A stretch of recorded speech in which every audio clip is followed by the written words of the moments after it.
Alright, fellow Kaijudo duelists, this is Chris here from Team Squeaky at Kaijudo Central.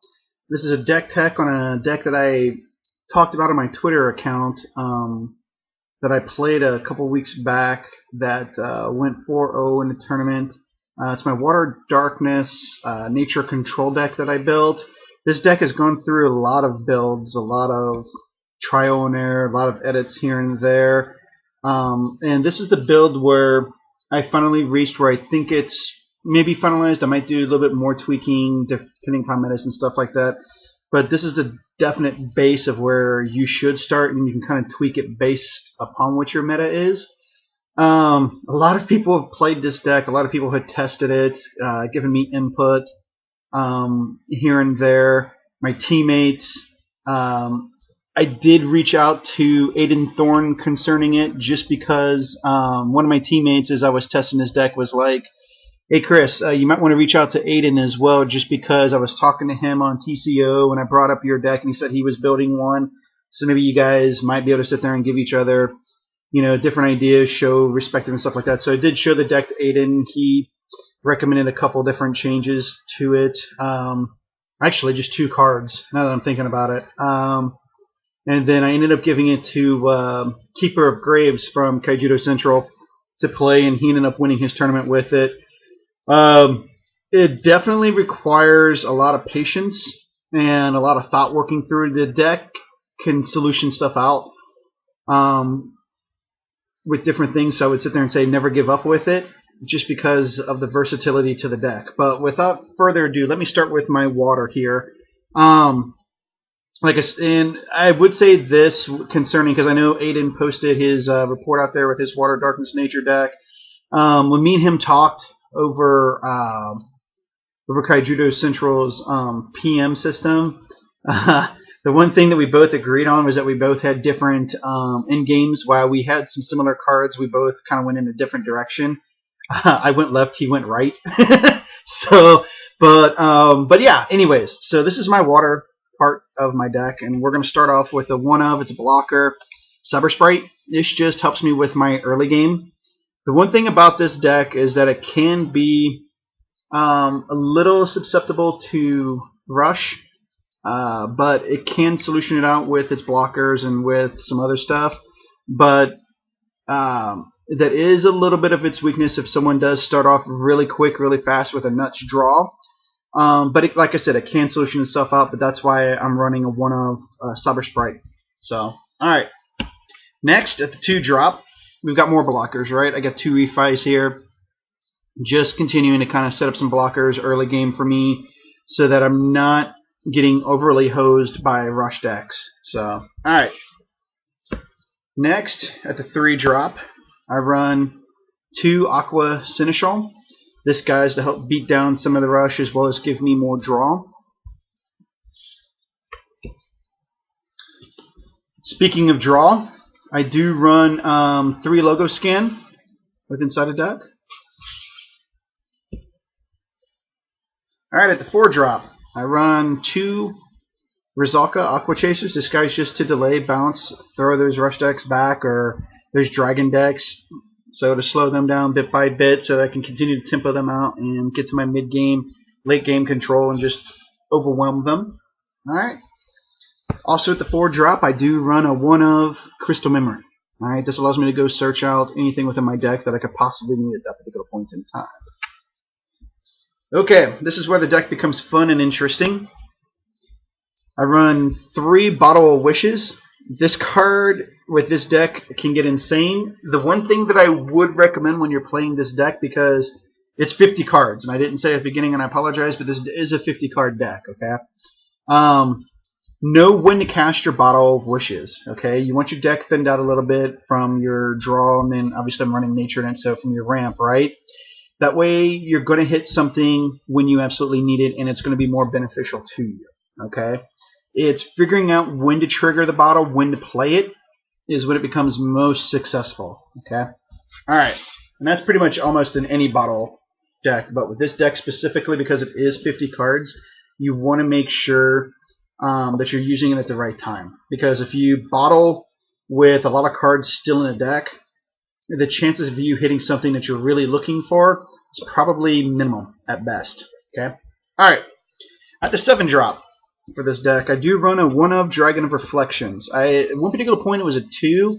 I dropped it down to 1 just because I really, with the deck and how it was working with the meta and stuff like that, I really wasn't getting his effect. Just because when I played him, I might have been down to 1 shield or 0 shields, and it just wasn't effective enough. Against other dragon decks, it can be really good, but against something that's really speedy, it just wasn't coming out the way that I wanted it to. But I did drop it down to a 1-of just to keep him inside of there, because there were times where it was very beneficial for me to get to him and then be able to sit there and exchange something out. So, alright. Last but not least, in the water section, I run a 1-of Water Spout Gargoyle. This guy's just great for tempoing things out. If I need to bounce back one thing in him, continuing to slow down the other side of the board, or play him bounce 2 things up. I've even done that, bounce both the things up, had a Rizalka in hand, let them replay. Had enough mana to play Rizalka, bouncing my Water Spout Gargoyle back up, and then replaying my Water Spout Gargoyle. Just some tech moves there. So, alright. On to my darkness here. Once again, adding into the blockers right here, as well as he can attack, right? 2 Scaradouble of Gloom Hollows. Don't need to say how good this card is. If you don't already know, you're probably behind par. So, without further ado, let's move on from that. Also to help against Rush and some aggro decks, Screeching Scaradouble. This card comes into play, right? If you target a level 2 or less creature, you banish it, otherwise that creature can't block. This guy is really good also against Lux, against those light dragon decks. Andromeda, this deck owns, and I'll explain why as I continue to move through the cards. Part of it was Water Spout, Rizalka. There's some other things here and there. I don't tend to worry about Andromeda. I hate to sit there and say it, and I apologize for the language, but I kind of shit on Andromeda decks with this particular deck. I don't tend to worry about it. But it tends to, the annoyance tends to be Lux, which is why the deck's built a particular way. Lyra, they kind of get their little bit of a time walk. I think it's about as close as what in Magic or in Kaijudo that you're going to get to a time walk, with a reference from Magic the Gathering. But this guy allows me to get Lux out of the way, so they can't continue to protect their dragons with Lux. And then the other things that it does too is when I'm ready for my end game and they're trying to put up a blocker, well, I can play it, or I do run Drakathin in this deck, which you'll see here in a little bit. I can pull back that, make my guys unblockable, and go through. Or make it to where that blocker can't block, and then I just go through it, right? So, several different options there with Screeching Scaradouble, but the biggest part about it is helping me versus the aggro decks, the rush decks, and then also taking out the birds, especially Lux. So, okay. Moving along. Alright, this was Aiden's recommendation for my deck. I wasn't running at a particular point in time. I had added it. I wanted to get it back in, then I removed it. Finally, I just settled on it. So, thanks, Aiden, for reminding me why I needed to play this. But 2 fumes here.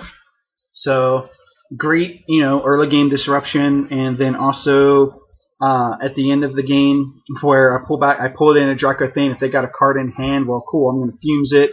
So removing out resources. If they don't have anything on board, they got 2 cards in hand, they got 2 fumes in the graveyard, well, cool. Now I just brought back both cards. I've just completely removed out their resources. Now they're having a top deck again. So, great addition to the deck. Loving it. Like I said, originally I had it in there, then I took it out, and then Aiden reminded me why I needed to have it. So, thank you, Aiden, for that particular piece of reminding me. That was his, like I said, recommendation to my deck. Run a 3 of it, the 4-drop Bone Blades. This guy's to obviously take out the early game, target the birds, or take out like Sabertooths, Shield Blast, Gilliflang, just those things. Alright, I do run it the 5-drop of 1-of Death Smoke. So this allows me to get rid of the dragons that people are trying to expedite to, the Infernuses and stuff like that. Yeah, enough said about that. This card, because of dragons, I think is getting played more and more. So depending upon the deck. Right now I'm just running a 1-of, and I'll explain here in a second why. Alright. Next, I do run a 2-of Razor Kinder Puppet. hand disruption, getting that card that they thought they had in their hand that they wanted to play out of it. Just continues to affect those Andromeda decks by removing those Andromedas, getting the bigger dragons out of the way like Infernus and stuff like that. Really good. Don't need to sit there and say too much about that particular piece. Alright, moving on, and which is why I only run one Death Smoke. This guy's found importance again, and that is a 2 of a 7-drop Razor Kinder. Death Smoke on a stick, right? So, and I can't tell you how many times I've actually bottled into this guy with a dragon sitting out there untapped and goes away. Or I know they're setting up to play their Andromeda. Cool, they play their Andromeda, they get their 2 shields, and oh, by the way, here comes Razor Kinder, snap back the Andromeda to their discard pile and continuing to swing away. So, yeah, really good versus dragons that are not fast attack. Alright, next up as well, at the 8-drop, I do run 2 Skull Shatters. So, continuing to attack those Andromeda decks, those control decks, with the Skull Shatter, making sure they just don't have a hand or can't play what they want to play. Last but not least in the deck, I've already talked about this card, Dracathane of the Abyss. Really good with this particular deck because as I get to late game and, you know, my Rizalkas are sitting in my grave, my Fumes, my Screeching Scareadorables, my blockers and whatnot based upon what I need, this guy just allows me to pull them back. And if they got an Infernus out, this guy gets those creatures in versus Infernus, where they couldn't have been played originally. So, really good ender. Loving this guy. So, yeah. Alright, moving along. Okay, going into my nature now. Running a 3 of Sprout. So, ramping. Also, more ramp, right? Except for this one's got the creature attached to it. So, I do run 3 Razor Hides just to help me, you know, continue to ramp up my deck to get them high-end stuff. Also helps versus the aggro. Allows me to, if for some reason another control deck's moving slow, I can continue to put pressure while I'm also ramping. At the 4-drop, right? Talk about ramp. Well, this gives me ramp and draw. So I run 2 of Reaping Sow. At the 5-drop, I run a 1 of Mana Storm. If you can somehow do a turn 2 Sprout into a turn 3 Reaping Sow into a turn 4 Mana Storm, well, guess what? Your turn 5 is going to be pretty brutal. You know, you can get to that 8 spot. You can do a lot of different things. You know, turn 5 Skull Shatter, or maybe they were holding their hands, pretty freaking brutal, to say the least. So, alright. At a 6-drop to help versus those rush decks, right? Those aggro decks, I do run a 2 of Tendril Grasp right now. Has helped me in particular situations. What I don't like is bottling and I hit it, and nothing's out there for it to hit. That's pretty crappy, but it's there just to help the deck against those rush decks and those aggro decks. Alright, while you didn't see Terror Pits in my darkness, I do run 3 Root Traps instead. The reason why I'm running Root Trap over Terror Pit is obviously Lux, trying to get around it, right? They got a Lux, they got the Dragon out they want to protect. Well, if I Terror Pit, they're going to take and just sacrifice the Lux to keep the Dragon out there. The Root Trap gets around the Lux, right? Because it's not banishing it, it's putting it back into their mana zone. So that's the reason why I'm running Root Trap over that particular piece. It's a personal preference just because the light dragon decks that are running Lux, Lyra, Andromeda, Lux just gives up protection, you know, that they need, that my deck and a lot of other decks just were having trouble with initially when we were running Terror Pits. And so that's why I removed the Terror Pits out, went right to Root Trap. So I know people were like, whoa, you're ramping them. Well, yeah, you're right, I am, but now they don't have that dragon they thought they had before. And now they're going, crap. And the other thing, too, they can't recur it back out of the graveyard. Alright? So if they got that Dark Return that was sitting inside their hand, that Dreadclaw, yeah, not helping them. So, alright. Moving along from that particular piece. The last 2 cards in my deck. 2 Terror Dragon Regarian Doom. And once again, You know, that dragon they thought they had, that Lux that was sitting on the ground, maybe, or not that Lux, that Lyra that they were going to swing with, Dragon Reflections, Bolt Tail, Tatsumi Unchained. I mean, I can yell out several of them, right? Bye-bye. You know, and they can't protect it with Lux. So that's the reason why this guy's also getting played with the deck. Alright, so that is the 50-card deck for my Water, Darkness, Nature Control. It's done really well. I've liked it.